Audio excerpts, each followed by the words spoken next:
João, capítulo 12, do verso 41 ao verso 43. Diz assim a palavra do Senhor. João 12, 41 ao 43. Isto disse Isaías, porque viu a glória dele e falou a seu respeito. Contudo, muitos dentre as próprias autoridades creram nele, mas, por causa dos fariseus, não o confessavam, para não serem expulsos da sinagoga, porque amaram mais a glória dos homens do que a glória de Deus. Até aí, meus queridos, peço a você que feche seus olhos, curva sua cabeça, vamos orar ao Senhor.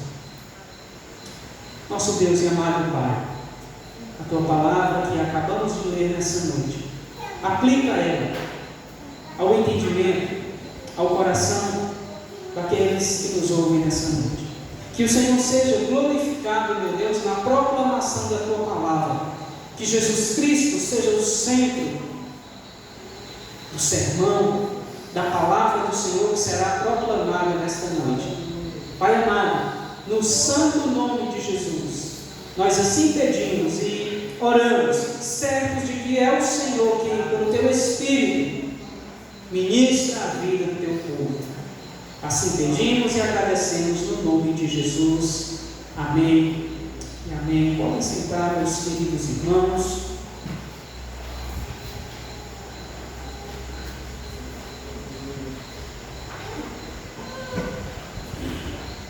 Meus queridos, os medrosos e covardes, eles não se converterão verdadeiramente. Provavelmente, em algum momento da nossa vida, meus irmãos, nós passamos por alguma situação de medo, de grande medo. E certamente, também em algum momento, nós agimos covardemente, ainda que contra nós mesmos, ou contra outro. Mas a questão, meus irmãos, é se esses dois substantivos, medo e covardia, a questão é se eles caracterizam a nossa vida, ou se foram alguns deslizes no decorrer da nossa caminhada cristã, servindo ao Senhor. É sobre isso que o apóstolo João está tratando nesses 3 versos. Sobre esses dois substantivos, medo e covardia, que são até parecidos. E meus amados irmãos, o apóstolo João afirma nesses últimos versos que muitas autoridades, líderes espirituais, até concordavam, até acreditavam em Jesus, tinham uma fé, ainda que uma fé só de concordância com o que Jesus ensinava e dizia. Mas essas pessoas, essas autoridades, elas não confessavam publicamente por medo das consequências. Se elas publicamente confessassem Jesus como Filho de Deus, como o Messias prometido lá no Antigo Testamento, o Redentor de Israel, consequências viriam. Então, por medo, meus amados irmãos, essas autoridades, inclusive religiosas, não confessam publicamente Jesus Cristo. E é interessante, meus queridos, porque uma das consequências para quem fizesse isso, algo que acontecia com qualquer discípulo de Jesus ali no século I, era ser expulso da sinagoga, excomungado da religião judaica, a religião de Israel, que era representada pelos profetas daquela época, sacerdotes, escribas, fariseus, saduceus, ainda que distorcendo a palavra de Deus. E é aí onde está o choque entre eles e o Senhor Jesus. Eles não interpretam, eles não usam os mesmos óculos para ler a Bíblia. Jesus interpreta e ensina é uma, a dos escribas e fariseus e saduceus é outra. Então, meus amados irmãos, ser expulso da sinagoga significava ficar de fora de todo o contexto religioso de Jerusalém e de Israel. Muitos ainda estavam mais apegados à religião do que ao Senhor Deus. Muitos estavam tão apegados à religiosidade, até mais do que ao próprio Deus. Muitos, meus amados irmãos, apesar de ouvir a verdade, entender essa verdade, eles não a aceitavam. Eles agiam covardemente. Sabe quando você tem a convicção de que algo é certo, mas você faz o errado? É isso que essas pessoas e autoridades aqui, relatadas por João, estão fazendo. Vamos lá no verso 41. Isto disse Isaías, porque viu a glória dele e falou a seu respeito. Os irmãos que estavam aqui na quinta-feira certamente se lembram do que Isaías falou. Se voltarmos aí nos versos 38 a 40, nesse mesmo capítulo, nós vamos ver o que Isaías disse. Por isso não podiam crer, porque Isaías disse ainda: cegou-lhes os olhos e endureceu-lhes o coração, para que não vejam com os olhos, nem entendam com o coração, e se convertam e sejam por mim curados. Então, João, meus amados irmãos, está dizendo que Isaías viu e falou algo. Isto disse, ou seja, falou Isaías, porque viu a glória dele e falou a seu respeito. O que Isaías viu? O que Isaías falou que o apóstolo João está aqui nos dizendo? Como nós fizemos, o que Isaías falou é o que está descrito nos versos 38 e 40, que é a transliteração, podemos assim dizer, lá de Isaías 6, 9 e 10. Quando Isaías diz que o Senhor, o próprio Deus, cegou o entendimento, tapou os ouvidos de alguns para que eles não se convertessem, para que eles não fossem pelo Senhor curados. E o que Isaías viu, meus amados, está nesse mesmo capítulo 6, porém do verso 1 ao verso 5 do livro do profeta. Isaías viu a glória do Senhor. E para João, meus amados irmãos, Isaías profetizou acerca do ministério de Cristo, do seu aparente fracasso diante dos judeus. Por que aparente fracasso? Porque mesmo diante de tantos sinais, muitos não creram em Jesus. Muitos judeus. Então esse aparente fracasso de Jesus no meio do seu povo não acontece entre os gentios. Entre os gentios, queridos irmãos, o ministério de Cristo, as boas novas do Evangelho, obteve grande êxito. Se entre aqueles que eram povo, como o próprio Cristo disse, eu vim para os meus, mas os meus não me receberam, entre os gentios, as boas novas de salvação, a proclamação do Evangelho obteve êxito. Queridos irmãos, o que Isaías viu, isto disse Isaías, porque viu a glória dele. Isaías viu, meus amados irmãos, a glória do próprio Cristo, como está lá no capítulo 6, do verso 1 ao verso 5 do livro do profeta. João disse que Isaías estava falando de Jesus naquela ocasião, porque viu a sua glória. O verso 1 do capítulo 6 de Isaías, o profeta diz: eu vi o Senhor. Ele está falando de Jesus, do reino de Jesus, cuja glória Isaías viu, o próprio Messias. Isaías, meus amados irmãos, assim como Abraão, antes dele, alegrou-se por ver o dia de Cristo. Se Abraão se alegrou por ver o dia de Cristo, Isaías também. Eles não viram fisicamente, mas pela fé. Eles mesmo não vendo o Redentor, eles creram que esse Redentor, o Messias, o Filho de Deus, viria. E ele é contemplado, ele é visto, e ele convive com os discípulos. Entre eles, João e os demais apóstolos e também os discípulos, na plenitude do tempo, contemplaram a glória do Senhor Jesus. Eles viram o próprio Jesus Cristo, conviveram com Ele. Isaías, meus amados irmãos, representa de maneira grandiosa a majestade da soberania de Deus em seu texto. E João relaciona isso com a glória de Jesus Cristo, o próprio Jesus, tanto em sua humilhação, quanto na sua exaltação. A humilhação foi todo aquele período que o Senhor Jesus passou no nosso meio, neste mundo, quando tornou-se como um de nós. Sua exaltação, quando ele sobe, quando ele vai e volta para os céus.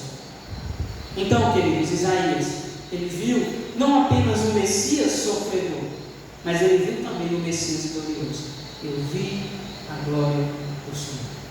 Ele diz em 6:1.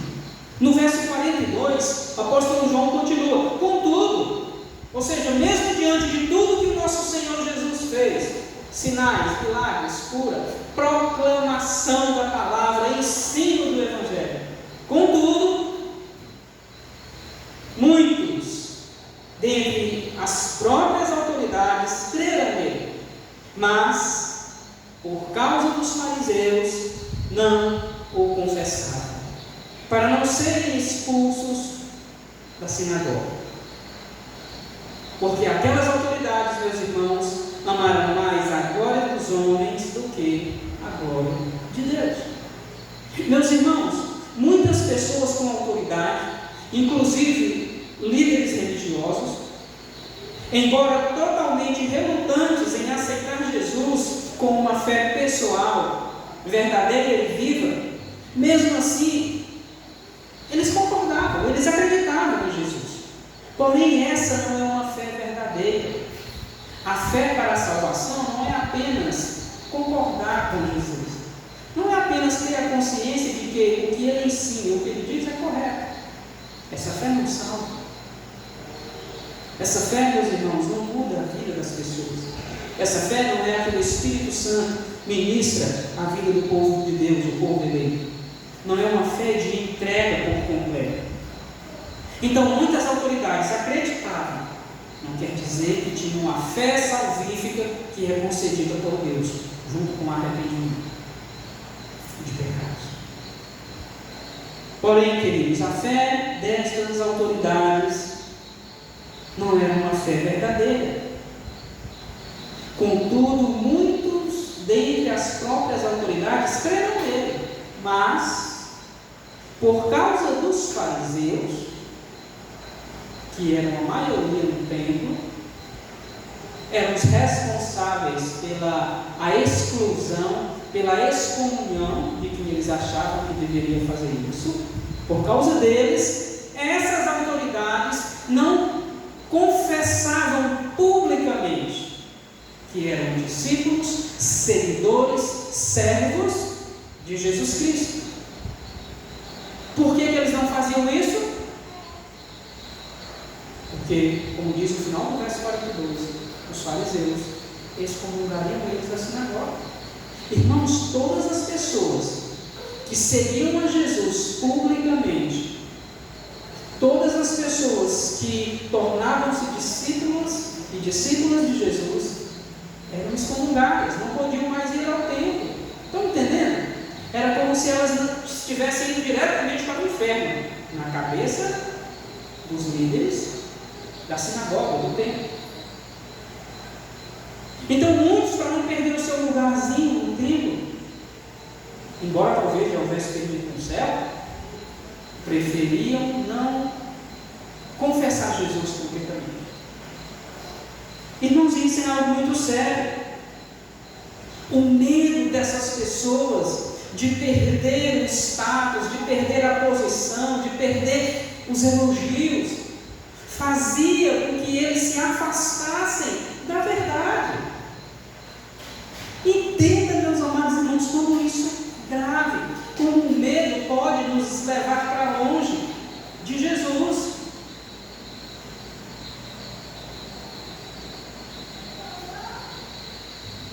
Provavelmente, na época em que o Evangelho Evangelho foi escrito, João conhecia pessoas que gostavam do ensino de Jesus, que tinham simpatia pela causa dele.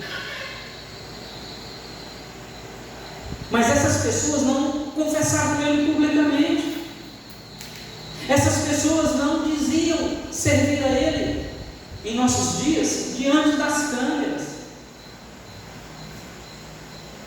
Irmãos, a fé que concede o direito de novo nascimento dos filhos de Deus é aquela que se mostra em público, num compromisso irrevogável com Jesus, reconhecendo ele como Messias, ou seja, aquele que Deus enviou para redimir o seu povo, o Filho unigênito e o Senhor e Salvador de nossas vidas. Se não reconhecermos isso publicamente, a nossa fé, ela não se mostra verdadeira.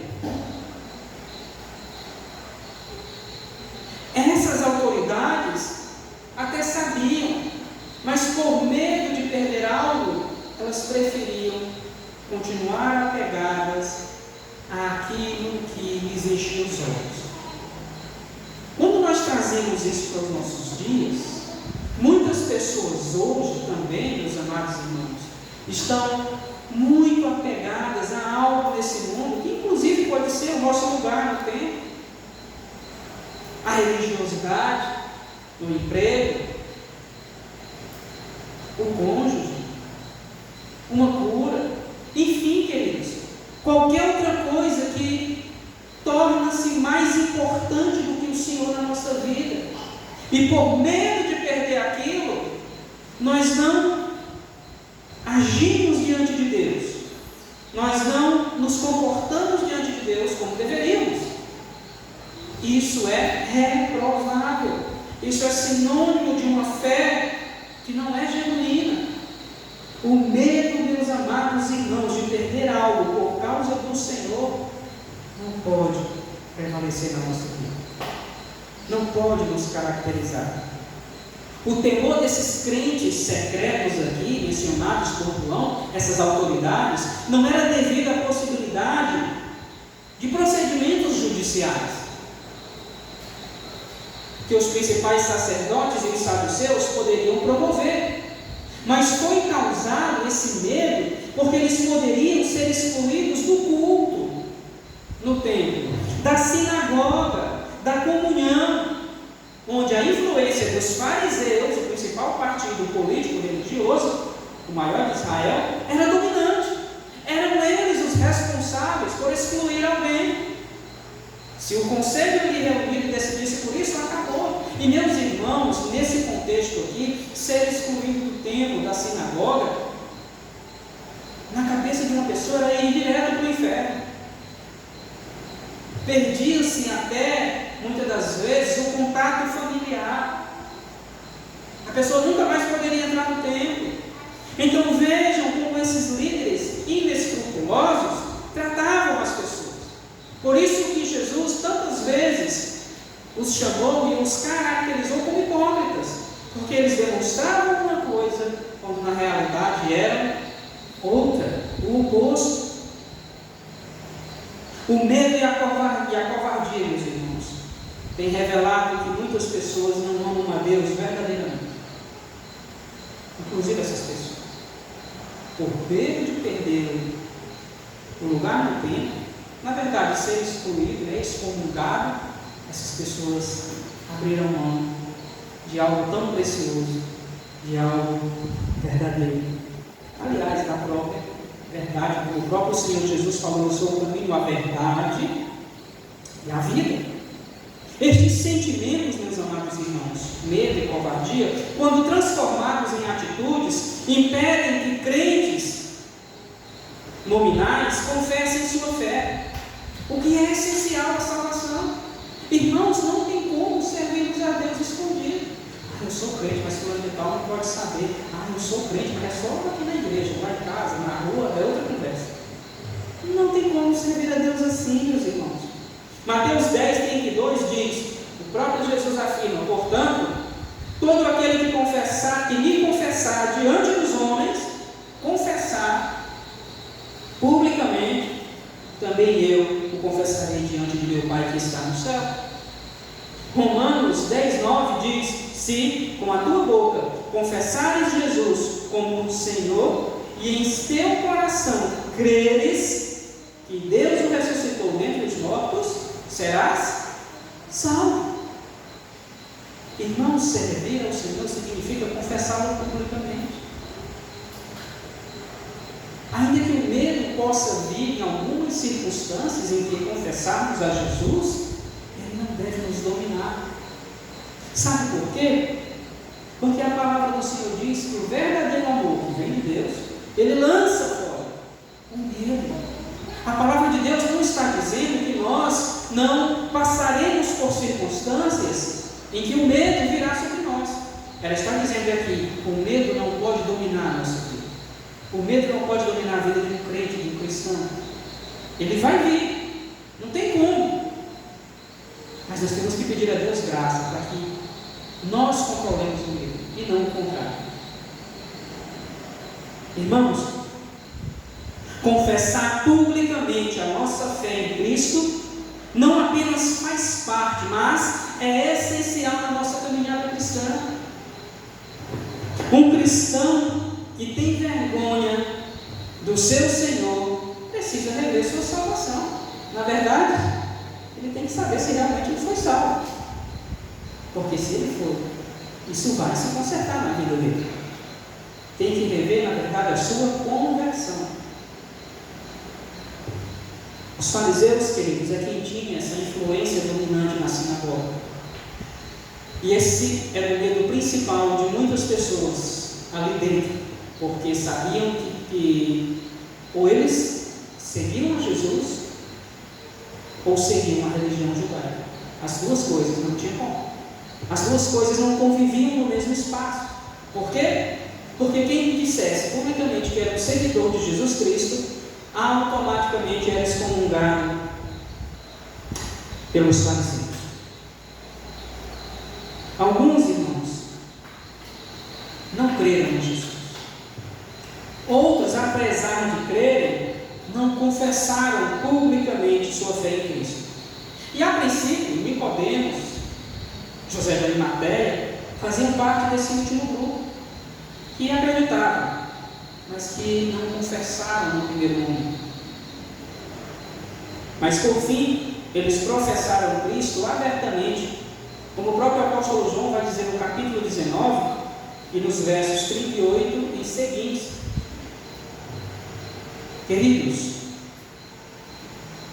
talvez muitas coisas dos nossos dias queiram afrontar a nossa fé, queiram nos trazer o medo, até a covardia, para que não sirvamos a Deus.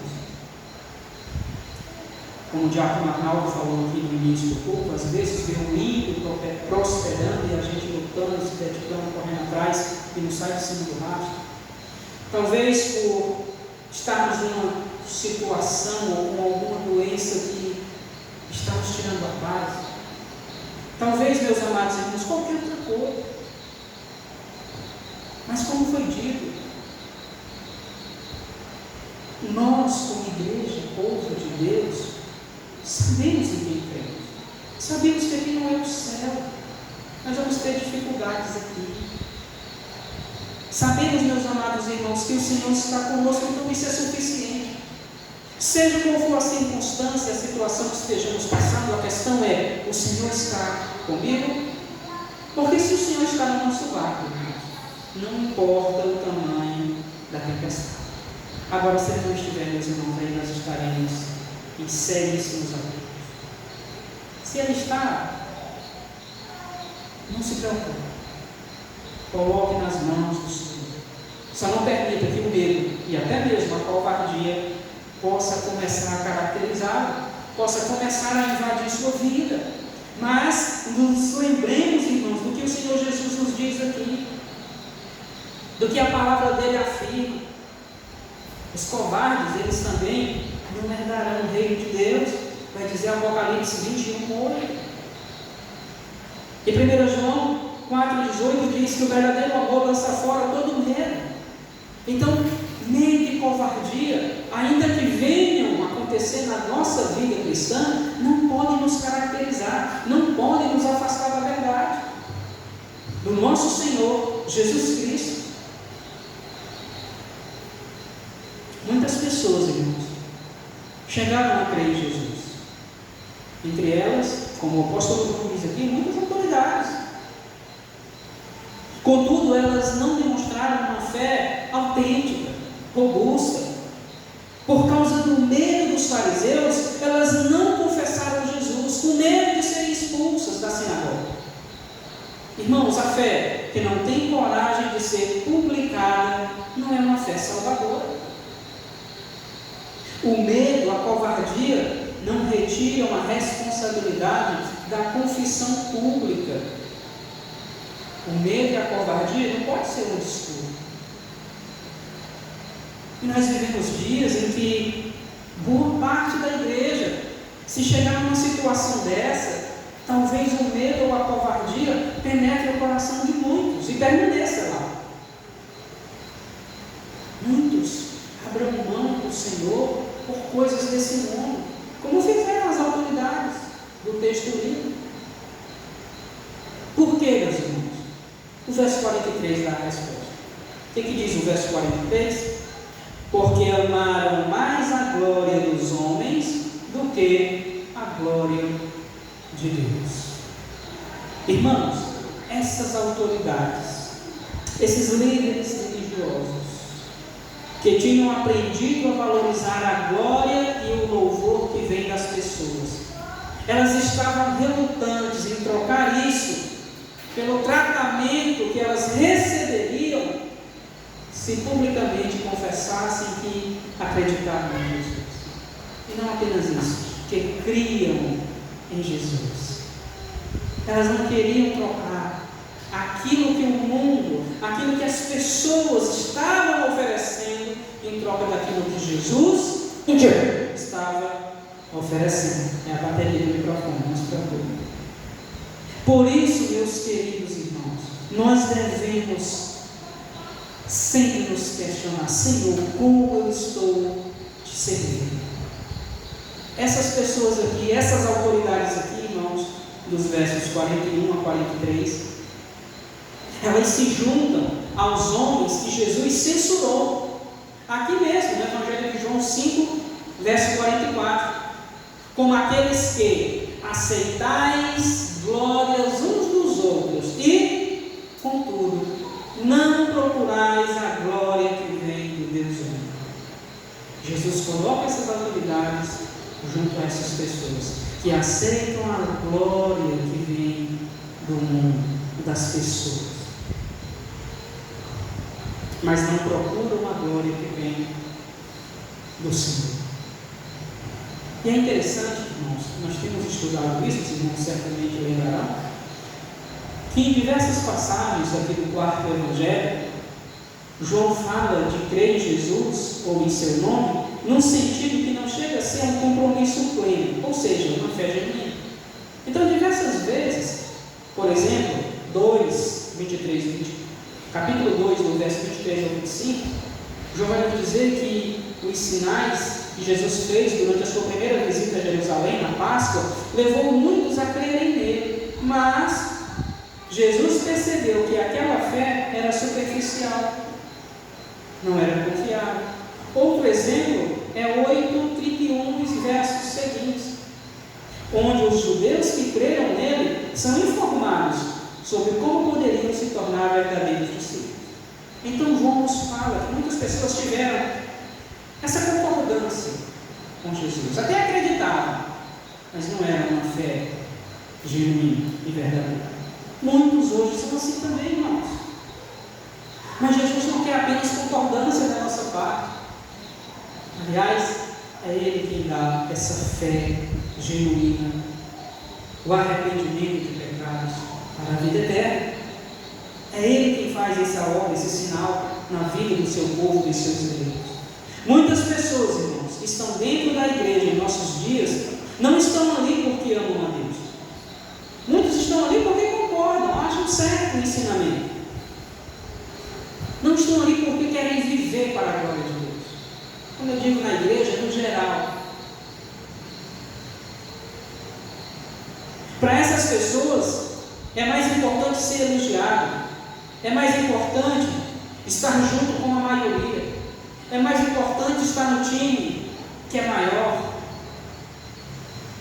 Porque o objetivo delas não é viver para a glória de Deus, mas é completar algo na sua vida que está faltando. Muitas pessoas vêm à igreja, meus irmãos, por medo do inferno. Muitas pessoas vêm à igreja buscar uma cura. Muitas pessoas vêm à igreja buscar qualquer outra coisa, mas não a Deus. E aí onde está o problema? O que tem que nos motivar a vir à igreja, a sair da nossa casa, a vir ao templo e junto com os irmãos, louvarmos a Deus, orarmos a Deus, proclamarmos a palavra de Deus, é porque nós amamos a Ele, é porque nós somos reconhecedores de quem nós éramos e do que Jesus fez na nossa vida, do que Ele já nos deu. Eu não preciso de mais nada, porque o principal, o Senhor já me deu em Cristo Jesus, a vida eterna. E talvez por não termos uma noção melhor, um entendimento melhor do que é essa vida eterna, que já começa aqui, com a vida abundante que Jesus nos diz, mas às vezes definhamos por não ter talvez o conhecimento que vem a pouco. É nossa, por não nos aprofundarmos, por não mergulharmos no oceano da palavra de Deus, onde tem água que mata a nossa sede, onde tem um maná que mata a nossa fome. Meus irmãos, nada na vida de um cristão pode ser mais importante do que o Senhor Deus. O objetivo para o qual o Senhor nos retirou das trevas e nos trouxe para a sua luz, não se esqueça, é vivermos para a glória dele, é sermos uma testemunha de Jesus. E é o Espírito Santo que faz isso na nossa vida. Amaram mais a glória humana do que a glória de Deus. Essa fé medrosa e covarde, meus irmãos, das autoridades, não é suficiente, pois Jesus não tem seguidores anônimos. Jesus tem seguidores que o amam e procuram lançar fora o medo.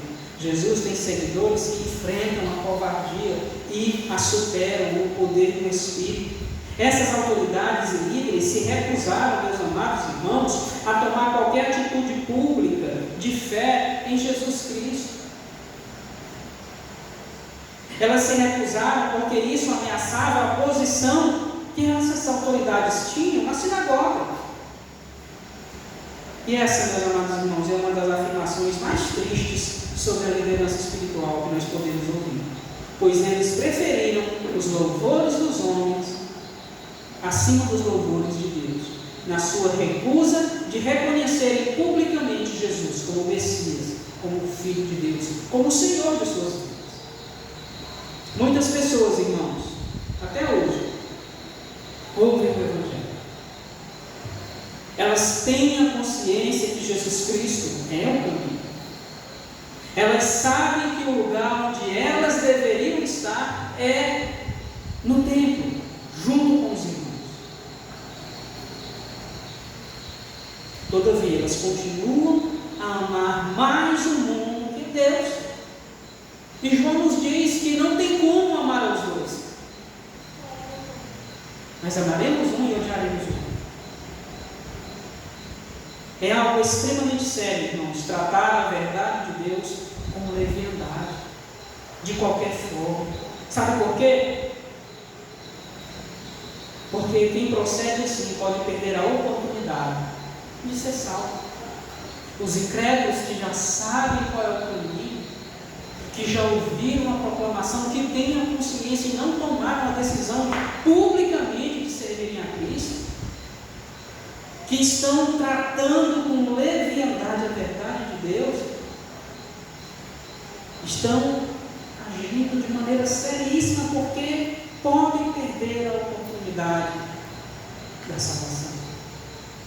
O mesmo Isaías a quem João se refere no seu texto, no capítulo 55, verso 6 do seu livro, o profeta vai dizer: buscai o Senhor enquanto se pode achar, invocai-o enquanto está perto.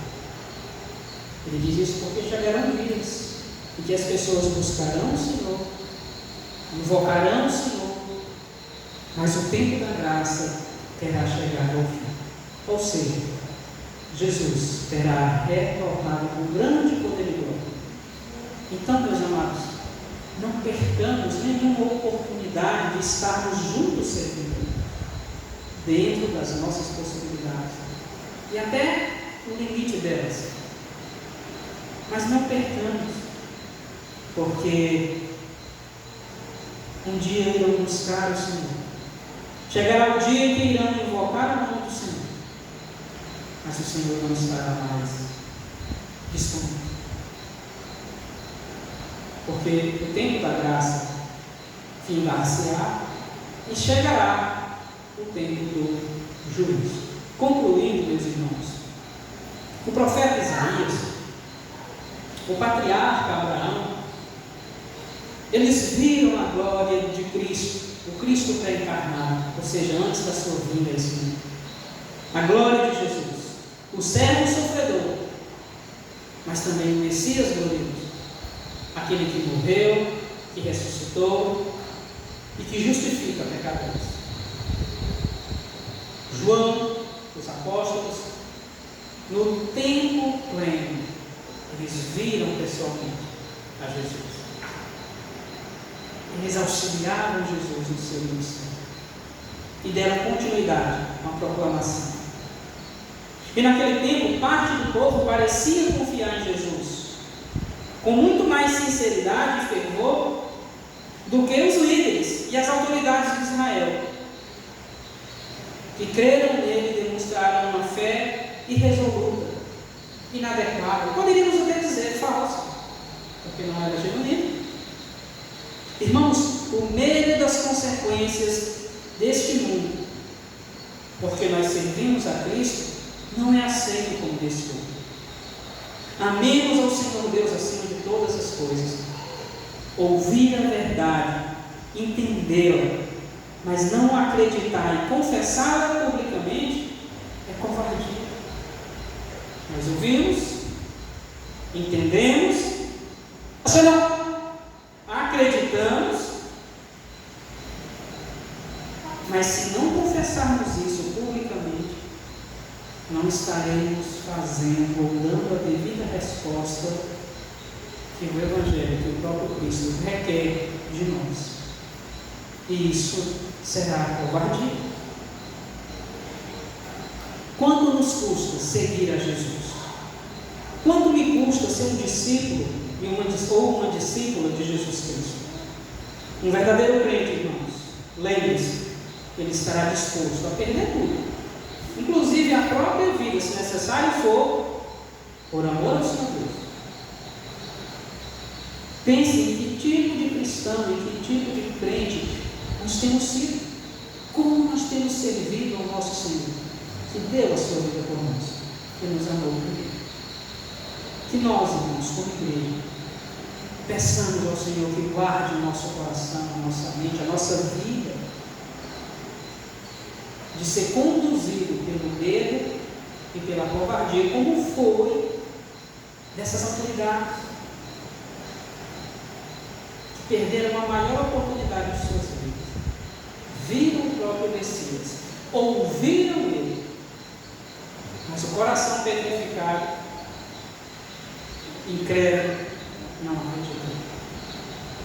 E em alguns casos, Deus petrifica mais ainda, endurece mais ainda tal coração, por causa do endurecimento primeiro que já havia, por causa da incredulidade.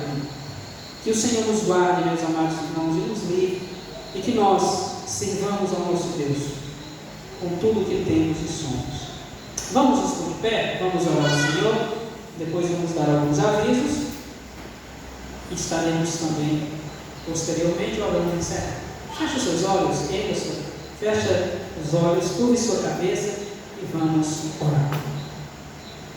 Nosso Deus, que tu possas, pelo Espírito Santo, aplicar essa palavra ao entendimento do teu povo nessa noite.